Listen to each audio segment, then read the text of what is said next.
नमस्कार। होली के इस पर्व पर आपको बहुत बहुत बधाई एवं शुभकामनाएं। साथियों, देश बहुत ही विपरीत परिस्थितियों से गुजर रहा। आज होली के दिन आपसे कुछ बातें करना चाहता हूं। देश के प्रधानमंत्री ने हमेशा इस बात को कहा कि भ्रष्टाचारियों को छोड़ेंगे नहीं। आपने एक सभा में कहा कि 67,000 करोड़ रुपए का सिंचाई घोटाला करने वाले अजीत पवार को हम छोड़ेंगे नहीं। निश्चित तौर पर उन्होंने बात सही कही, उनको छोड़ा नहीं। उन्होंने 3-4 दिन के बाद उनको महाराष्ट्र का उप मुख्यमंत्री पद दे करके उनके भ्रष्टाचार से उनको मुक्ति दे दी। उन्हें कह दिया ये महात्मा हैं। साथियों, दूसरी बात उन्होंने कही अशोक चौहान के बारे में कि विधवाओं का पैसा, शहीदों की विधवाओं का जो पैसा खाने वाला, हड़प करने वाला व्यक्ति है अशोक चौहान, हम इसको नहीं छोड़ेंगे। जिस दिन उन्होंने ये बयान दिया उसके दूसरे दिन अशोक चौहान को भारतीय जनता पार्टी ज्वाइन कराई गई और उन्हें राज्यसभा भेज करके उन्हें भी नहीं छोड़ा गया। विश्व का सबसे भ्रष्ट व्यक्ति, जिस व्यक्ति को कहा हेमंत विश्व शर्मा को देश के गृह मंत्री अमित शाह ने उन्हें असम का मुख्यमंत्री बनाया। आप एक नारा लगाते थे भ्रष्टाचार मुक्त भारत की। आज देश के जितने भ्रष्टाचारी हैं वो भारतीय जनता पार्टी के सदस्य बने हुए हैं। आपने ईडी के जरिए, आपने सीबीआई के जरिए, इनकम टैक्स के जरिए एक अभियान छेड़ रखा है कि देश के जितने भी विपक्षी पार्टियों के नेता हैं या तो वो भारतीय जनता पार्टी ज्वाइन कर लें या तो फिर जेल जाने को तैयार रहें। आपने इसी के तहत 2 दिन पहले दिल्ली के लोकप्रिय मुख्यमंत्री और आम आदमी पार्टी के राष्ट्रीय अध्यक्ष नेता केजरीवाल साहब को आपने गिरफ्तार किया।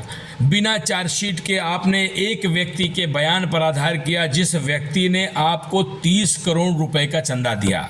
उस व्यक्ति ने जिसके नाम पर, जिसके आरोप पर भारतीय जनता पार्टी की सरकार के इशारे पर ईडी ने केजरीवाल को गिरफ्तार किया, वो उस व्यक्ति ने इलेक्टोरल बॉन्ड के जरिए भारतीय जनता पार्टी को 30 करोड़ रुपए का चंदा दिया। इसके बारे में ना तो ईडी बोलने को तैयार है, ना तो सरकार बोलने को तैयार है। भारतीय जनता पार्टी के नेताओं को अपने गिरेबान में झांकने की आवश्यकता है। आप कहते थे कांग्रेस मुक्त भारत, आप नारा देते थे कांग्रेस मुक्त भारत। आज जितने भी देश के कांग्रेस के ऐसे नेता जो सत्ता लोलुप हुआ करते थे या कुछ भी थे, उन्होंने आपने अपने पार्टी में ज्वाइन करा लिया। एक तरह से भारतीय जनता पार्टी को कांग्रेस युक्त कर दिया। आप किसी भी ऐसी विषय पर बात करने को तैयार नहीं है जहां आप फंसते हुए दिखते हैं। आपने इलेक्टोरल बॉन्ड की बात सुप्रीम कोर्ट में आई। सुप्रीम कोर्ट ने कहा कि इलेक्टोरल बॉन्ड में कौन कौन पार्टियां, कितना कितना पैसा किसको मिला।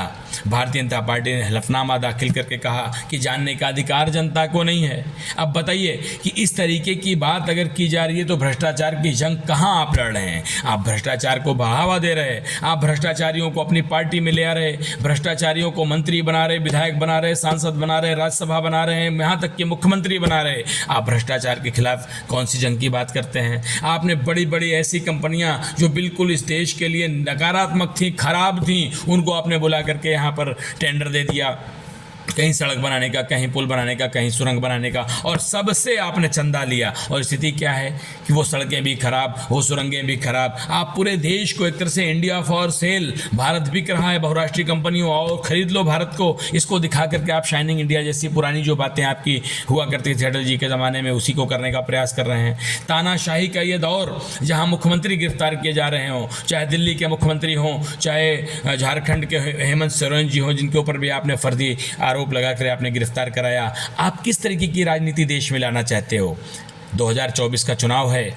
निश्चित तौर पे मीडिया विपक्ष का साथ नहीं दे रही है। सोशल मीडिया पर भी आप जो विपक्ष के नेता बोलते हैं उन पर आप रोक लगा देते हो, उनकी रीच कम करा देते हो। जनता तक विपक्षी नेताओं की बात को आप पहुंचने नहीं दे रहे। ये तानाशाही है और इस तानाशाही के खिलाफ इस देश की जनता ज़रूर लड़ेगी। आप इस बात को समझिए बहुत अच्छी तरीके से। इस देश की जनता से ये कहना चाहूँगा, आप सबसे ये कहना चाहूँगा कि ये लोग इस देश का संविधान बदलना चाहते हैं, लेकिन आपके अंदर इतनी ताकत है कि आप इन्हें बदल दीजिए। ये आ ही नहीं पाएंगे तो आपका संविधान क्या बदल पाएंगे, आपका अधिकार क्या छीन पाएंगे। आप सबको इस बात को कहना चाहूँगा कि 2024 का चुनाव बहुत महत्वपूर्ण है देश के लिए। अपने लिए, इस देश के लिए, इस देश को आज़ाद कराने वालों के लिए उनको सोचिएगा, उनके नाम पर देश को बचाने के लिए भारतीय जनता पार्टी के खिलाफ वोट कीजिएगा। धन्यवाद।